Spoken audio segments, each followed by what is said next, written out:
Thank you so much for joining. We're going to be doing something a little bit different today from the usual kind of webinar format where we kind of normally host a discussion and a topic and then a Q&A at the end. But today we're going to be doing this breakout where we do different sessions, and that way we can all interact, share ideas and have a bit more of an intimate discussion. And you'll all be assigned a room, so you don't have to do anything to join these different rooms, and there'll be a My Kind of Future representative in the sessions to facilitate. Introductions here. So let me introduce you to who I am and who My Kind of Future are. So my name's James Ellis. I'm one of the talent solutions consultants here at My Kind of Future.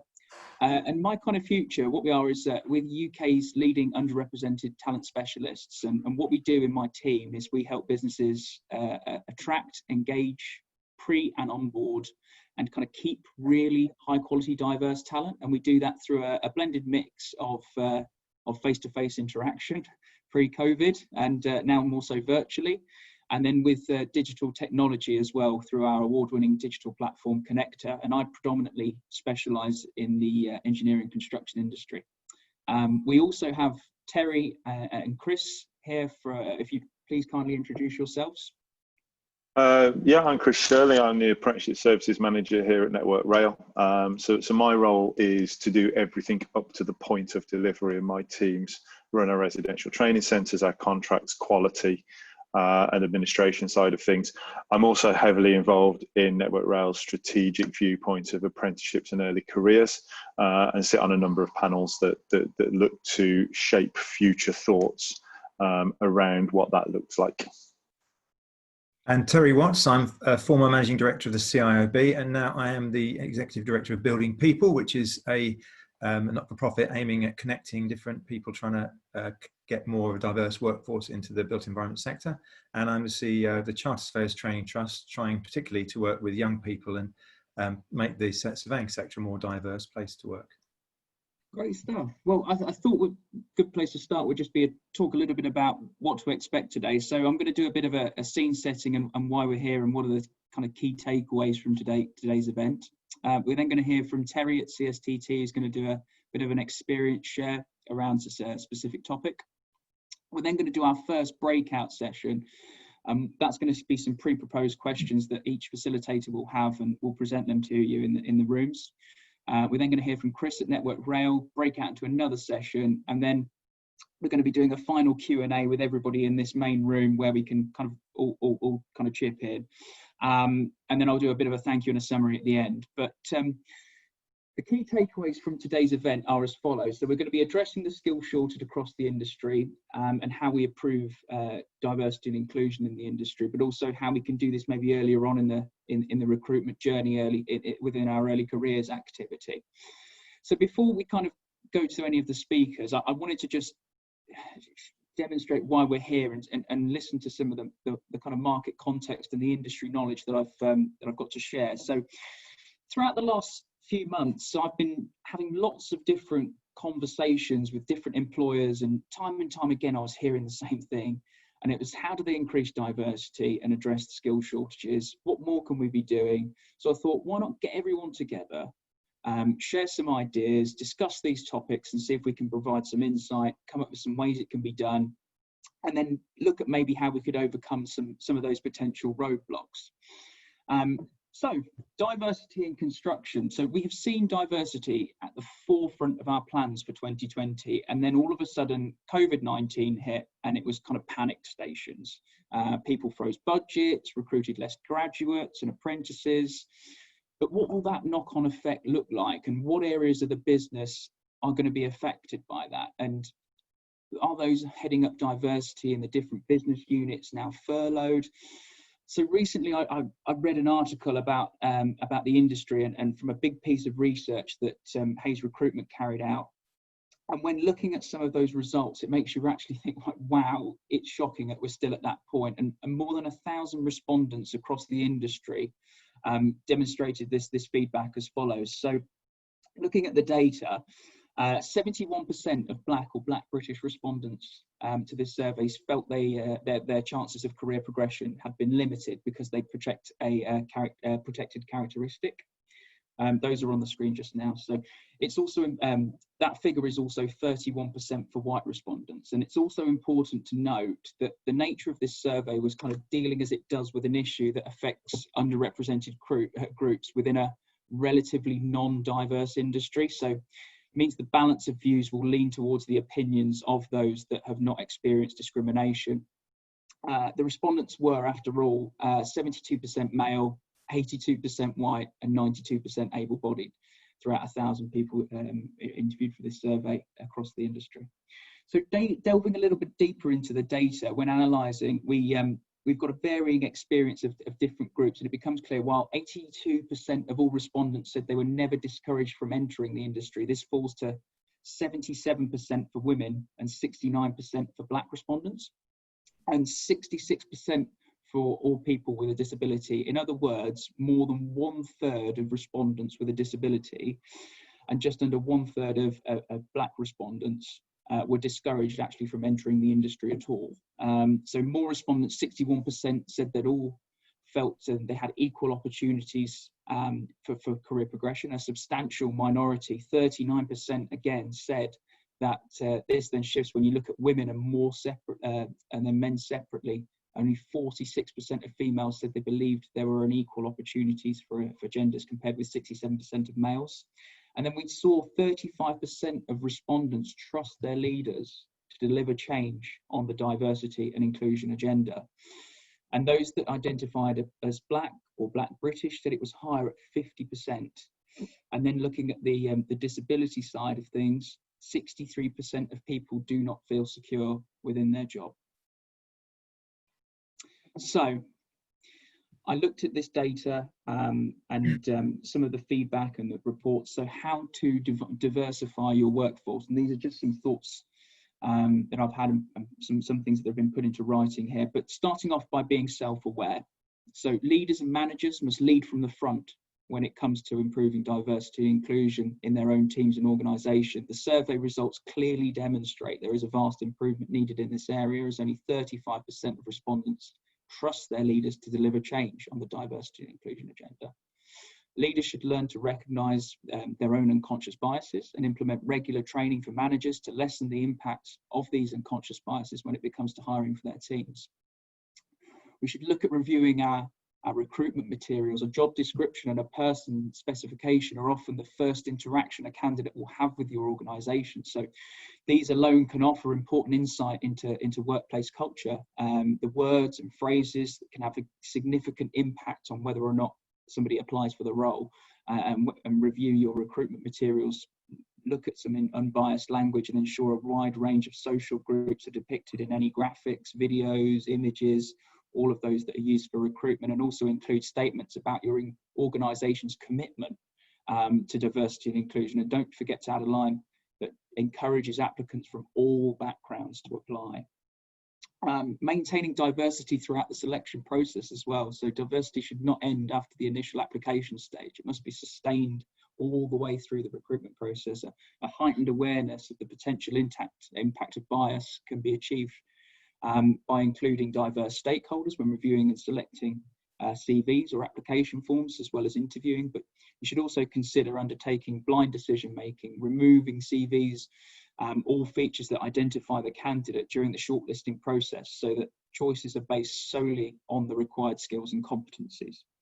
I'm just going to take a moment there to pause and stop waffling on at you. I'm sure Terry's in his session has got a lot to add. So Terry, without further ado, yeah, over to you. Okay, thanks very much. So if I have my first slide, please. I'm going to talk to you today. Oh, am I muted? No, you can be. I'm talking about the built environment, and for those of you who don't work in it, then and I'm really relatively late entry to the built environment. I started working alongside the built environment when I ran one of the sector skills councils back in 2005. So about 15 years ago. And then, as I said, I've been CIOB and various other jobs around working in the built environment. And the thing that is fascinating is that if you look at it as a sector, and I do talk about the built environment rather than construction, and you'll see, I'll come to that later, it's future-proof. We will always need houses, and we'll always need roads and hospitals and schools and things to be built around us. So there's always going to be a role for people in the built environment, and that can't be said of a lot of other professions, a lot of other sectors that are trying to vie for young people and new entrants careers, really. They're looking for good people. I'll talk to you about some of the numbers of people that are needed there. It's well paid. The only sector that gets on average paid better is the financial services sector. And so, there's good money to be earned there. And having started my career in IT with IBM, I can assure you that as much as I really enjoyed my time at IBM, the things I worked really hard on delivering now have all been obsoleted and passed on, and they're in the annals of history. So things like the first BT online billing system was part of the stuff that I worked on, and that's been superseded by many generations of billing systems since then. It wasn't very exciting, but it was something I did. Whereas if you're in the built environment, the houses, the hospitals, the roads, the construction projects you worked on over the years are still there in many cases, and you can show your children, even your grandchildren, the effect of what you've done. And it's very rewarding to be able to do that, to see the outputs of your efforts. It affects everybody. The built environment is something, everybody lives in the built environment, and we all have to, the way that our cities and towns and housing estates and shopping centres are laid out affects us all. It affects our mental health, affects our belonging to the environment and to where we are. And it's critical for the success of our society. The cohesion of our society is very important and very much affected by the way that we design and build and live in our built environment. Yet, as a career destination, it's largely unknown. So next slide, please. And if you think about the image of the sector, it's mainly known as construction. So that's not a good image. And these give you a few of the headlines that have come out in the last few years about this is what people think of the built environment. This is what people think of construction as a destination. And there's stories on here of schools collapsing in Edinburgh, school walls collapsing in Edinburgh. No one hurt, fortunately, but for the sake of a lack of attention to detail and some quality, one of the walls fell over in a school. How can that be acceptable? All the projects, HS2, Hinkley Point, Crossrail, they're delayed, they're over budget, and that's the image that people get. Anyone who's bought a new house will know that you get hundreds often of snags to fix. If you bought a new car, you wouldn't expect it, the door's not to fit quite right, or there's anything wrong with it. So why can you expect that from any of a bigger investment, such as a home for your house? And so the image that we get, that we give the rest of the world from the built environment, is one of failure and difficult times, of cutthroat and ruthless business, of delay and of missing targets and low quality. And the problems are very well known. One of the good things about the industry is it's very good at reflecting on itself. It's full of really good people. No one goes to work to try and do a bad job, but there are things going wrong with the built environment that we need to address as a whole sector, really. And we're going to focus a bit on the entry of people into it now. And if you want to hear more about my thoughts on that, I've written a manifesto, which you can find on LinkedIn, which goes into the business model and the leadership management and so on. But the image of the sector is dictated by what people see on the news. They're well known that we, through the media, that we're not doing very well. And if you talk to young people, particularly, the images of a cold, muddy, male-oriented sector where you have to work outside, and it's not the sort of thing a lot of people want to do these days. So going on to the next chart, please. But there's two big things we've got to change to try and get more people of the right caliber into the sector, and more people generally, really. We've got to change the culture. It's no use working really hard to get people from BAME or LGBTQ environments to try and come onto the site unless, or into the industry overall, unless they're made to be welcome. There's 14% of the sector is female, only 1% on site is female, and a tiny amount, 1.5% of BAME. Yet we need 168,000 new recruits, according to the CITB's latest surveys. And that was before taking into account the effect of Brexit and COVID-19, because people will leave the industry having lost their livelihoods. A lot of people are self-employed, and they will have lost their jobs over the period of lockdown, and they'll have found other things to do and won't come back to join us in the future. And even we've got a real opportunity to make things better for the sector now as well. We will be recruiting a new workforce to fill these 168 gaps, and some of those people who've retired, taking the opportunity to leave the industry to try and refill and to rebuild the sector, because we have so much investment that is being done by the UK that needs to be there. So we can do things in a different way. And my hope is to try and help my kind of future and everybody else, and this is through building people, to try and rebuild a more diverse workforce that reflects the society, who is the actual customer for what we do, because people use the buildings, the roads, the airports, the hospitals and the schools.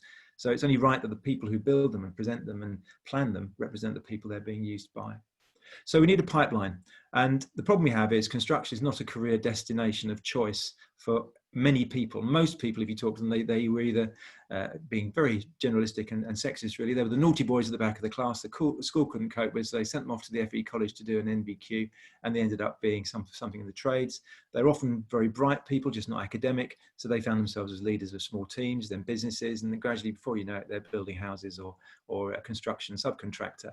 And there's lots of really good people who do that, and but they haven't had they aren't people who wanted to be a surveyor or wanted to be something in the sector. They've ended up wandering that way, and we need to try and change that.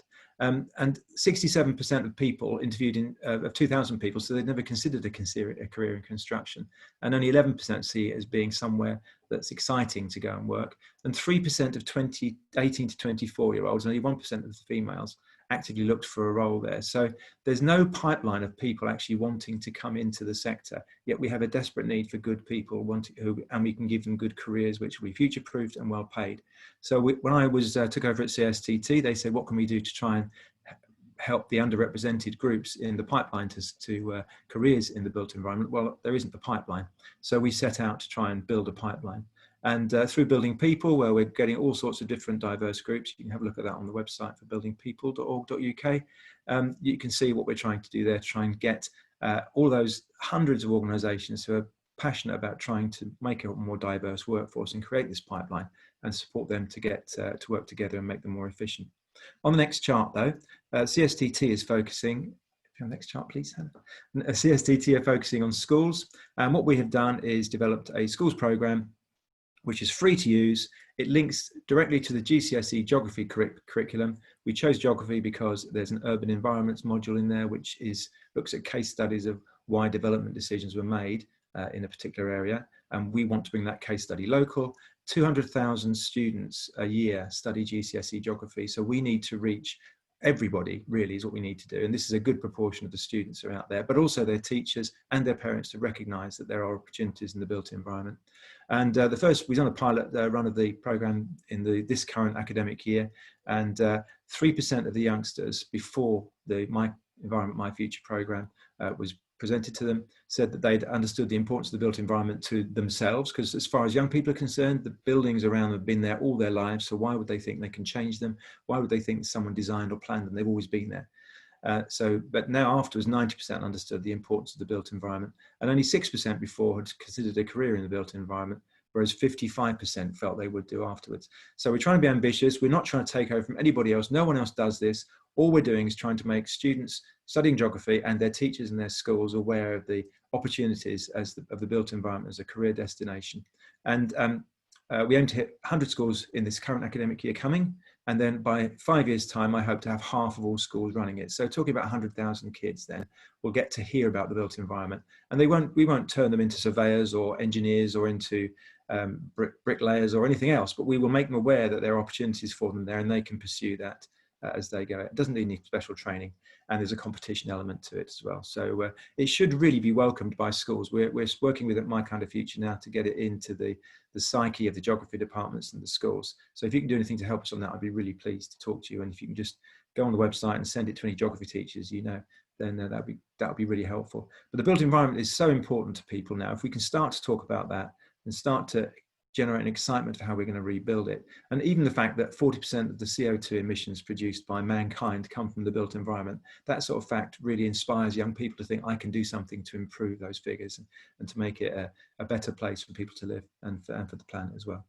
Now, I speak quickly anyway, and I rattle through that by record time by even my standards, but hopefully that's given you a flavour of where I think we're coming from. Be great. You'll be pleased to know that following all the stats from James and Terry, there's only one in my piece.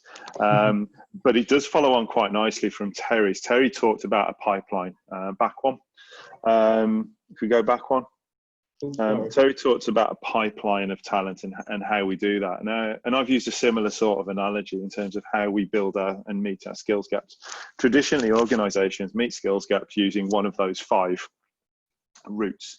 But actually, upskilling and direct recruiting is a little bit of a misnomer, because if we recruit directly in the skills that we need, we might be filling our skills gap, but we are creating a skills gap elsewhere within the industry. And it's a similar sort of story when it comes to upskilling. If I upskill my employees, then that's great. I fill the skills gap that's further down the river, for want of a better word, but I'm leaving a skill gap behind as they leave. Now, where we can really start to fill skills gaps is trainees, apprenticeships and graduates, because in their first placements, they are filling a genuine gap in our marketplace. But how do we do that? One, in the current climate, my one stat, here it comes, is that since lockdown, there's been an 80% reduction in apprenticeships offered across the country. 80% reduction.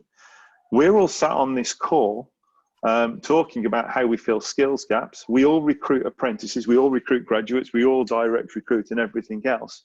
We are part of that problem as an industry. Maybe not individually, maybe our companies are still full steam ahead on this, but as an industry, we're all aware that there are not enough apprenticeships, there are not enough traineeships, and there are not enough graduates coming into the businesses.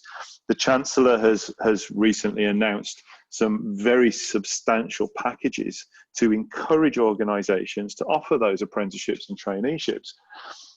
I think my concern with that is it doesn't address the fact that to have an apprenticeship or a traineeship, there is a significant amount of investment required from the organisation to pay that is not covered by the £2,000 incentives or the £1,500 incentives that the Chancellor is offering.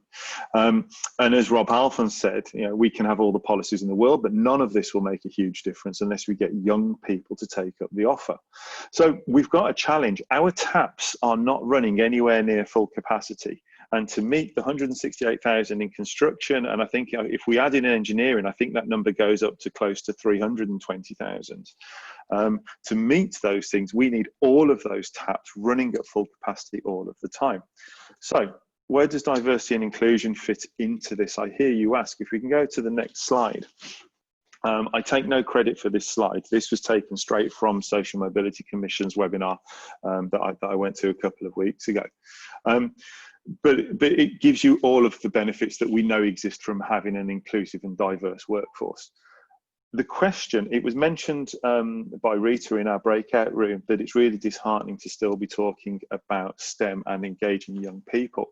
It's exactly the same for diversity in business. I am pretty sure that if I said, is your organisation a diverse and inclusive organisation, you would all say yes, without a shadow of a doubt. Network Rail certainly is. But are we doing enough, and is it good enough is the question. And I would argue that what we are doing is not enough and it's not good enough, because in our sectors we are still seeing massive proportions of male white employees. Now, some of that is legacy. It will take time to get through that. But how do we encourage that diversity and inclusion? Well, in the current state of affairs, I worry, because we've moved everything to a virtual world.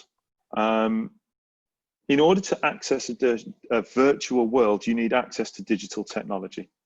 Digital poverty is a real thing. Network Rail, we did the same as everyone else. We pivoted from face-to-face training to digital training. We brought in 150 brand new apprentices on March the 29th and started remote learning. As we went through that, we have got probably 5 to 10% didn't have Wi-Fi, didn't have a smartphone, didn't have access to the technology to do that.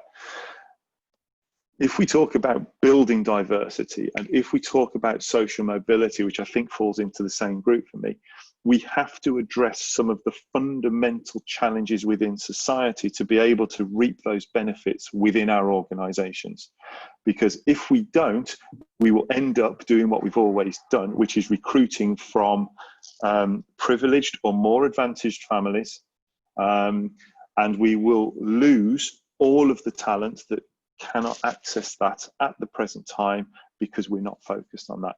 So I'm going to stop there and get into the breakouts, but I want you to think about filling the skills gaps one thing is turning the taps on, but how do we actually access the diverse talent that exists in our non-traditional recruiting markets?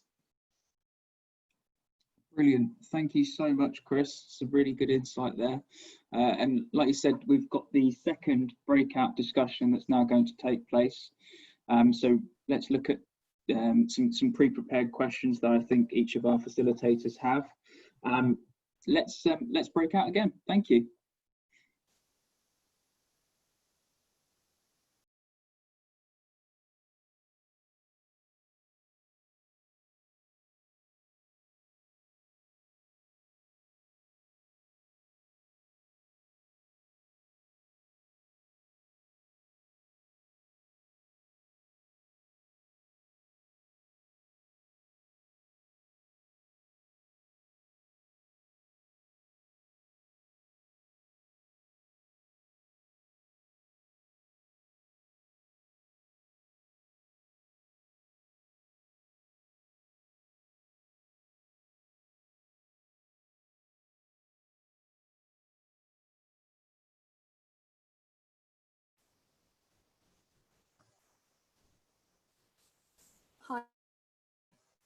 Address. But I am very, very mindful of time and that it's nearly 1:45, and I know this was due to finish, and I know some of you may shoot off. So finally, I just wanted to say thank you very much for taking part. It's one of the first times My Kind of Future has run an event like this, and we want to keep doing it. So any feedback or thoughts on how you found it would be really appreciated.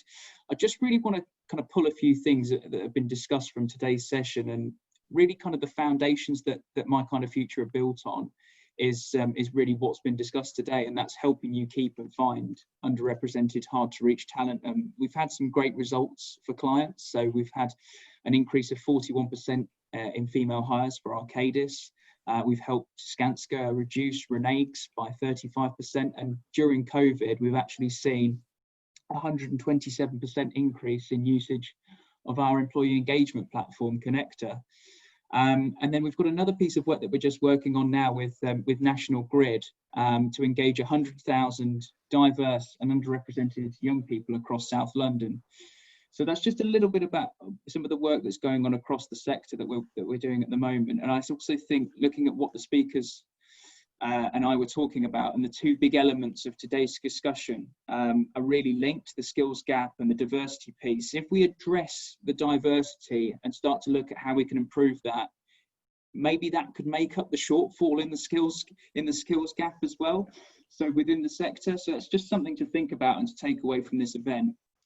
And if I haven't got to speak to you all today, sorry for that. I'll be writing a report with the speakers and all the breakout discussions, the notes that were taken, and industry knowledge that was discussed today, and we can follow up with that with each and every one of you after the event. But really want to say thank you to the speakers, facilitators and attendees, and our contact details are on this on the slide here if you wish to take a photograph and screenshot that. Thank you very much. Don't know if the speakers have got anything else to add. So I'd say if anyone has any questions, I have 5 minutes, 5 minutes, 10 minutes that can take any questions if you're happy to keep the mics open for a little bit longer. Yeah, of course. Sounds sensible. Me too, that'd be fine.